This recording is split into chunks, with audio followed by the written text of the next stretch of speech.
Isso mesmo, Vida e Saúde já está de volta hoje com a nossa quarta da saúde mental. A gente está falando aqui sobre doenças psicossomáticas com a doutora Daniela Cano, que é nutróloga, médica do estilo de vida. Ela que é da segunda da mudança, mas está emprestada hoje pra gente aqui pro quarta da saúde mental, né, doutor César? É, a convidada aqui vem em dose dupla, hein? Em dose dupla, isso mesmo. E o doutor César, que você já conhece, que é nosso psiquiatra e responsável por nos ajudar a entender como funciona melhor a nossa mente. E olha, você pode participar aqui com a gente. A gente lançou uma pergunta para você. Você tem aí algum sintoma emocional persistente? Será que é emocional mesmo? A gente quer que você coloque aqui a sua dúvida, a sua pergunta pra gente. Se você tem algum caso, passou por isso ou conhece alguém, o vizinho, a mãe e tal, manda aqui pra gente a sua interação. Os nossos especialistas vão estar aqui disponíveis também para te ajudar, para responder as suas questões aí. O nosso número no WhatsApp é 12982660004.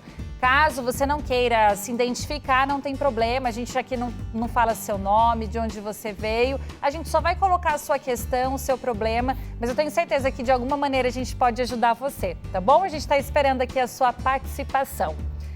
Agora, gente, a gente falou aqui de vários sintomas, né? Como o nosso corpo pode reagir.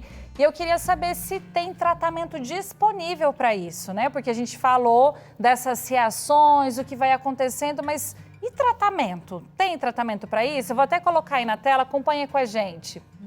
Olha só, medicamentos para sintomas físicos e estilo de vida saudável. Aí é para os dois, hein, doutor César e doutora Daniela.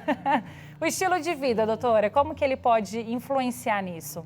Então, quando a mente está muito sobrecarregada, por exemplo, a atividade física vai ajudar a circular mais aquele sangue, aquela adrenalina, aquela raiva, né? E metaboliza mais rápido também pelo fígado aqueles hormônios. Então, isso vai ajudar. Então, tá com aquela cabeça assim pesada, né, cheia de problemas, fazer atividade física. E a alimentação, lógico, né? Alimentação cheia de antioxidantes, né? Que são inflamatórias também, vai ajudar nesse eixo intestino-cérebro. Então, quando a gente come mais verduras, mais frutas, o intestino vai estar funcionando melhor, né? Vai estar num equilíbrio melhor da flora intestinal, e essa flora intestinal mais equilibrada vai atuar melhor também na parte cerebral, para poder lidar com essas emoções todas, né? Olha só, então se o seu corpo aí estiver saudável, com certeza você vai passar por algum problema aí de maneira mais fácil ou até eliminar, né? Se for uma doença aí psicossomática. E eu já aproveito, quando a gente está falando aqui de estilo de vida, para falar do nosso desafio dos 30 dias sem açúcar, doutora, que a gente lançou aqui, viu, doutor César, no Segunda da Mudança. Tem muita gente que está abandonando o açúcar, está firme com a gente já está quase chegando nos 30 dias sem açúcar e as pessoas realmente relatam menos ansiedade, menos nervosismo, irritação, fadiga. Olha só quantos benefícios só por tirar o açúcar da refeição, né? O humor melhora, né? O humor, olha só. Então, realmente, o estilo de vida, ele tá bem atrelado a isso, né? É importante a gente pensar de que se tem uma pessoa, se você que está em casa está sofrendo algum sintoma de fundo psicológico, comportamental, emocional, tristeza, ansiedade, timidez excessiva, vergonha, culpa do tamanho desse estúdio, enfim, medo excessivo, pânico, comece melhorando o seu estilo de vida na questão alimentar, atividade física, beber água, se expor ao sol. Porque, sabe, vai ser muito mais, mesmo que você então vai procurar um tratamento psiquiátrico e psicológico, se você cuidar do seu físico, esse tratamento vai funcionar melhor. Porque se você vai procurar um psicólogo porque está com muita depressão, muita tristeza ou muita insegurança que gera crise de pânico, e você tem uma alimentação horrível, usa muita cafeína, dorme mal, o seu cérebro está estressado, nem na terapia o cérebro funciona bem, né? Então, se você começa cuidando dessa máquina aqui maravilhosa que Deus fez, melhorando gradativamente, né, o seu estilo de vida na questão de alimentação, de exercício, de água, de sol, então até o tratamento psicológico pode funcionar melhor para você. E em alguns casos vai ser necessário, né, doutor, medicação também? A gente tem que tentar tudo possível. 40 anos de consultório me levou à seguinte experiência. Eu sempre tentava ajudar. Tive que fazer particularmente formação em psicoterapia, né? Porque isso não é ensinado na faculdade de medicina. Então, fiz pós-graduações para poder aprender a lidar com a parte psicoterápica do paciente, né? Mas eu sempre tentava atender os pacientes, a ajudar prescrevendo o mínimo possível de medicamentos controlados, né? Tarja preta, essa coisa toda. Mas em alguns casos você precisa prescrever. Alguns casos, temporariamente, a pessoa. Vou supor uma pessoa que pode ser até vegetariana, mas ela está com pânico danado, não consegue mais sair de casa para ir trabalhar, porque acha que vai ter uma bala perdida e isso não sai da cabeça. Então ela não consegue, né? E até que a terapia possa funcionar, ela não pode perder o trabalho. Então a gente coloca um pouco de medicação para reduzir a ansiedade, para ela conseguir funcionar, ir trabalhar, ganhar seu dinheiro, pagar sua terapia e aí depois vai resolvendo esse problema aí. Então a medicação psiquiátrica, ela tem o seu lugar, mas sempre eu achei que é o número 3. Número 1, você e Deus. Número 2, é você e o entendimento do sofrimento, a psicoterapia. Número 3, medicação. Número 4, apoio da família e assim por diante. Muito legal essa sequência, né? Para você aí de casa pensar e até decorar. O que você está precisando no momento? Já pediu aí ajuda para Deus, já desabafou, conversou com Ele, depois vai para outros pontos, cuidar da sua saúde, da sua mente. Mas o que a gente fala aqui, né, gente? O importante é procurar ajuda. Esse negócio, gente, de ficar tentando resolver o mundo sozinho, enfrentar todos os problemas, de ser super-homem, mulher maravilha, não dá certo, né? A gente precisa de apoio em algumas situações e a gente precisa dessa ajuda, assim, para conseguir passar por algumas turbulências que são mais difíceis, né? Com certeza. Inclusive, cultivar bons relacionamentos com pessoas, inclusive, que você tenha confiança. Né? Pode ser um amigo, pode ser a mãe, uma filha, né? E fazer uma psicoterapia, como o Dr. César falou. Porque hoje as pessoas não estão tendo relacionamentos, né, Flávia? Pois é. Vai lá e procura sozinho, né? Vai lá no Google, fala, não, vou assistir um YouTube e não sabe o que está acontecendo com ela, não sabe identificar. Então é muito importante que você desenvolva relacionamentos e vá, né, para poder desabafar e também fazer uma psicoterapia se necessário. Olha só. E agora eu quero saber o quanto que a mente ela pode ser poderosa para influenciar aí o restante do corpo. A gente já falou de algumas questões, mas ela é muito poderosa, né, doutor César? Você até vai trazer aqui uns textos para a gente pensar nesses textos. Vamos colocar já na tela para o pessoal de casa? Olha, para você acompanhar com a gente. Doutor, você pode ler para a gente? E eu não estou... Aqui, vou ler. Aqui, ó, vamos ajudar. Olha só, emoções deprimentes fazem-lhes grande mal à saúde. Eu cortei esse pedaço do contexto todo, né? Então, emoções deprimentes fazem grande mal à saúde, pois estorvando o processo da digestão, interfere com a nutrição. O que essa autora está dizendo aí? Ela está dizendo que o fato de você ter emoções deprimentes, isso pode influenciar no processo de digestão. Olha isso, gente. Então, por isso que não basta você mudar a alimentação para uma alimentação mais saudável. Claro que isso é importante para a saúde, mas o que você faz com a tua cabeça, né? Então veja como que pode, né, um sentimento, uma emoção interferir no processo digestivo, digestório, né? Então tem um estudo grande feito em parceria com a Universidade de Loma Linda, dos Adventistas do Sétimo Dia na Califórnia, com o governo norte-americano, um estudo de longa data, de décadas, né, Daniela? E que um dos coordenadores desse estudo coloca essa informação bastante clara lá como resultado, ou seja, realmente a pessoa pode ter uma dieta saudável, mas ela tem que entender que ela precisa lidar com a sua dinâmica emocional, qual sentimento ela tem, o que ela faz com esse sentimento, que sentimento é esse, da onde que vem, né? Porque a gente vai lembrar aquilo que eu já falei em outros programas, que saúde mental é a gente ter as emoções, mas não deixar que as emoções tomem conta da gente, né? Então, e se eu deixo a emoção tomar conta de mim, e se eu não sei administrar a minha emoção, ela pode, entre outras coisas, é o que o texto diz, perturbar a digestão. Olha só, mas tem mais informação aqui que a gente quer compartilhar com você. Dá só uma olhadinha aí para você acompanhar a leitura junto com a gente. Olha que interessante, se você tem a mente impressionada e fixa na ideia de que o banho lhe fará mal, a impressão mental se comunica a todos os nervos do corpo. Olha, o que você pensou vai influenciar um nervo. Os nervos controlam a circulação do sangue. Portanto, o sangue, por causa da impressão mental, do seu medo, né, pensamento de medo, o sangue é confinado aos vasos sanguíneos e perde-se os bons efeitos do banho. E aí continua, tudo isso se dá, ou tudo isso acontece, né, porque o sangue, olha só, o sangue é pela mente e a vontade impedido de fluir prontamente e vir à superfície para estimular, despertar e promover a circulação. Interessante, né? Nossa! O que a mente faz também com a circulação. Quando a doutora Daniela falou, né, ela citou o professor Adib Jatene, que foi cardiologista, foi ministro da saúde, ele falou que mata o paciente coronariano, realmente, no fundo, pode ser uma crise de raiva. A emoção vai, pá, fecha o vaso, né? Isso acontece às vezes em campo de futebol, aí às vezes outra mídia coloca, né? O campeonato final, última partida, o time do cara perdeu, o cara fica com tanta raiva que ele morre ali na arquibancada, né? Sim. Não foi o coração que estava entupido, tudo bem, mas estava indo bem. Foi a raiva, né? Que muita adrenalina acabou trancando ali. Então, nossa, agora esse texto é impressionante, né? Porque a questão do banho, gente, como que pode influenciar? Então você vê, o se ela tá né? o pensamento está negativo e a pessoa fala, isso vai me fazer isso, vai me fazer mal, vai me fazer mal, vai fazer mal, né, César?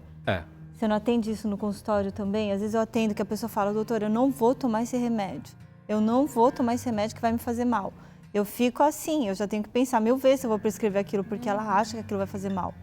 Ou tem pessoas que vão fazer uma dieta, né, super radical e acha que é aquilo que vai curar. E quando ela come alguma coisa diferente daquilo, ela acha que vai fazer mal. E faz mal mesmo, porque ela colocou aquilo na cabeça, né, César? O que acontece em nosso corpo, para a saúde ou para a doença, tem muito a ver no que a gente acredita e diz para a gente mesmo, né? A gente se torna muito parecido com aquilo que a gente mais contempla, inclusive nossos próprios pensamentos.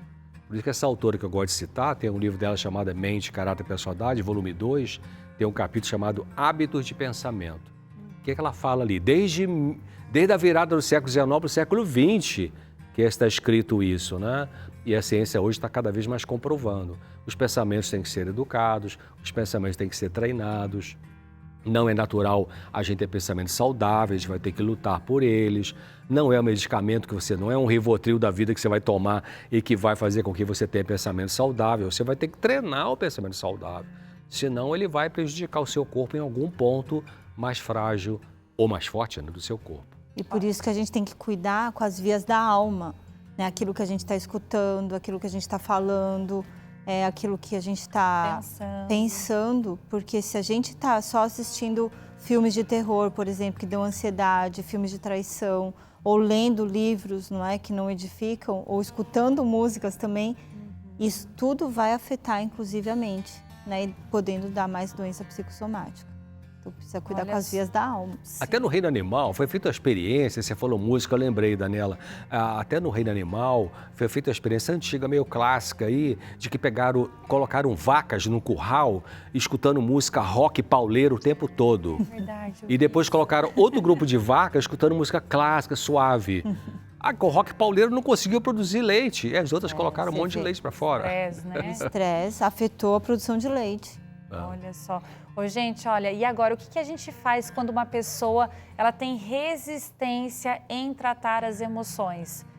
Continua ali com os pensamentos negativos, não muda. Como que a gente ajuda essa pessoa que está resistente? É possível? É um desafio, né? Muitas vezes atendi no meu consultório o parente que foi, eu na verdade estou vindo aqui por causa do meu marido, minha esposa, meu pai, minha mãe, que não quis vir, né? A gente não pode forçar uma pessoa adulta a ter uma consulta. Você não pode forçar.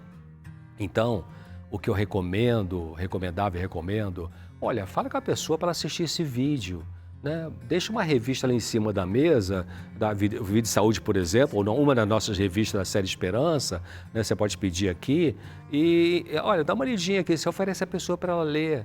Eu vi falar que vai ter esse fim de semana um seminário sobre saúde emocional lá vamos lá assistir, aí você convida, né? Sem forçar.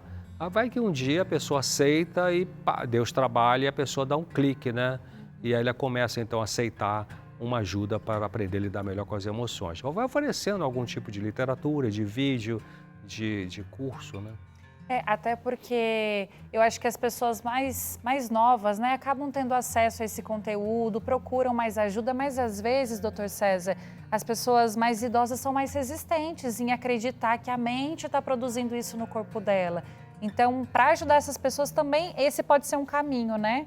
Tentar ir ali pelo amor, um companheirismo, uma amizade, tentando influenciar de alguma maneira. Eu não diria né? que as pessoas mais idosas têm mais resistência para entender que fatores emocionais influenciam na saúde física.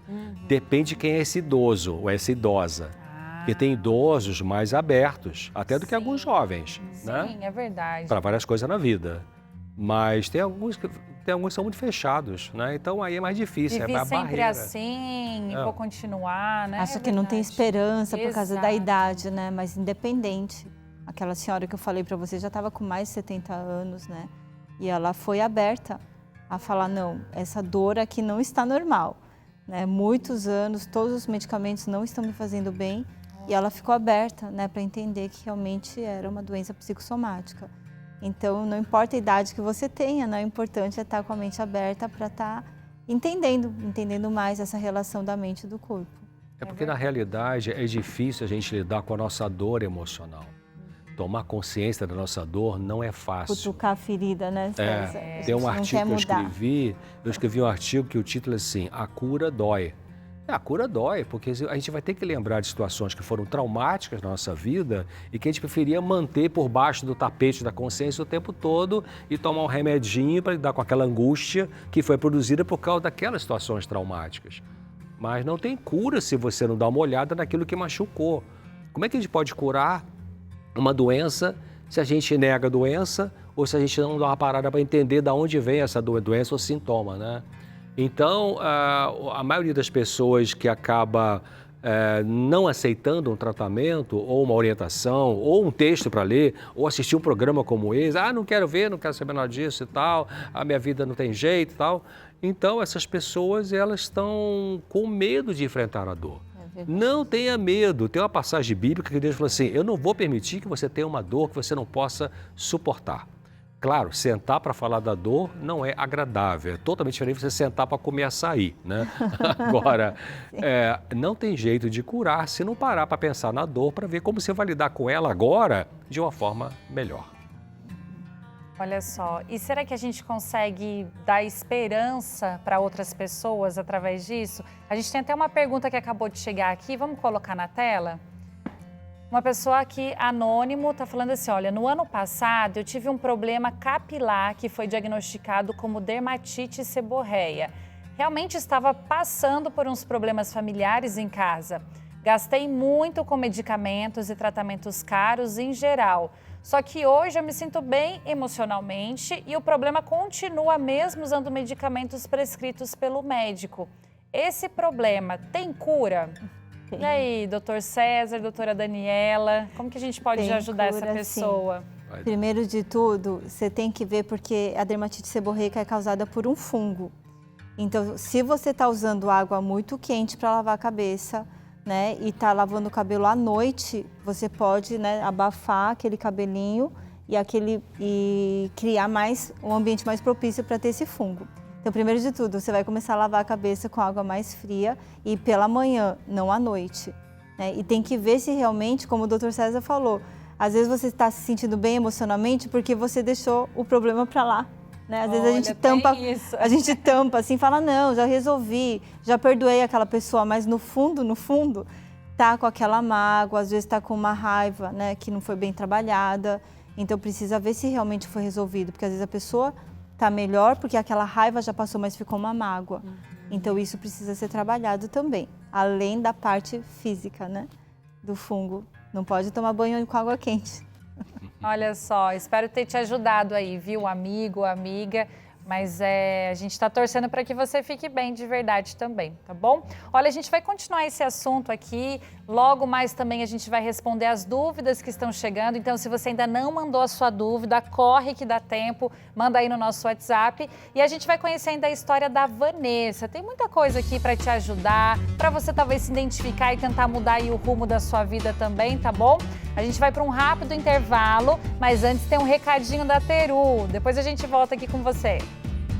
Cada um treina como pode, mas é aqui na rua que todos se encontram. Está chegando a Novo Tempo Run 2, corrida e caminhada para todos. Inscreva-se!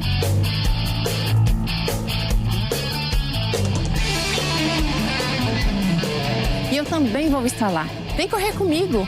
Correr é vida, correr é saúde. Corre, se inscreva! A largada vai ser no dia 7 de abril, às 8 da manhã, no Parque da Cidade de Jacareí, São Paulo. Garanta já o seu ingresso em novotempo.com/corrida. Não importa se você corre muito ou se você corre pouco. Na rua, você supera quem ficou em casa. Desafie seus limites. Vem para Novo Tempo Run 2.